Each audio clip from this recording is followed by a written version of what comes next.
परंतु मैं डरता हूं कि जैसे सांप ने अपनी चतुराई से हवा को बहकाया, वैसे ही तुम्हारे मन उस सिधाई से और पवित्रता से जो मसीह यीशु के साथ होनी चाहिए, कहीं भ्रष्ट ना किए जाएं।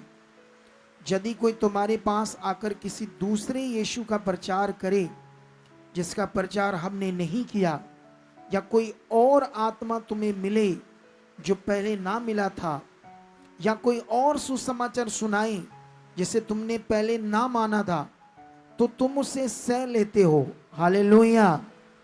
इस वचन में बड़ी गहराई है। परमेश्वर के वचनों का अध्ययन आपकी जिंदगी को खूबसूरत बना देगा।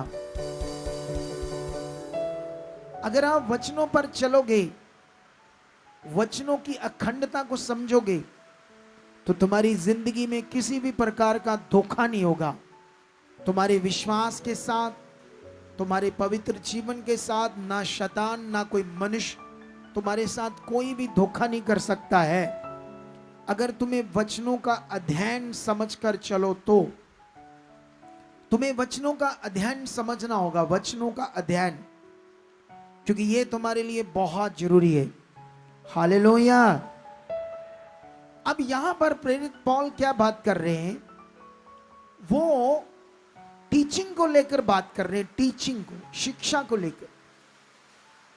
वो कहते हैं कि तुम्हें चतुराई से, टीचिंग से, कोई दूसरा यीशु भी है, कोई दूसरा आत्मा भी है, कोई दूसरा सुसमाचार भी है, दूसरा भी कोई तरीका है जिससे तुम्हारा जीवन अच्छा हो सकता है, तुम्हारा भला हो सकता है।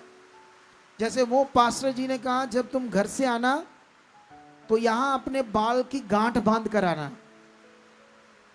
ये वही परमेश्वर का वचन बात कर रहा है। परमेश्वर का वचन बहुत महान है और पवित्र है। और जानते हो, ये वचन जो होता है ये मन के अंदर पूरा होता है सारा। जब अभी बहुत सारे लोग तो वो क्या कहते हैं, जैसे कपड़े के ऊपर वचन लिख देते ना, और लोग उस कपड़े को यूज करते हैं ये सोचकर इससे मेरा भला होगा। लेकिन उस कपड़े के ऊपर लिखने के लिए वचन नहीं है। वचन तुम्हारे मन के लिए, तुम्हारी अंडरस्टैंडिंग के लिए, तुम्हारी समझ के लिए।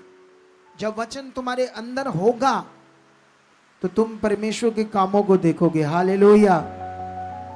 तुम परमेश्वर की पावर को देखोगे, तुम उसकी सामर्थ को देखोगे। कितनों को बात समझ आ रही है आज? लेकिन यहां पर वो बात करता है जैसे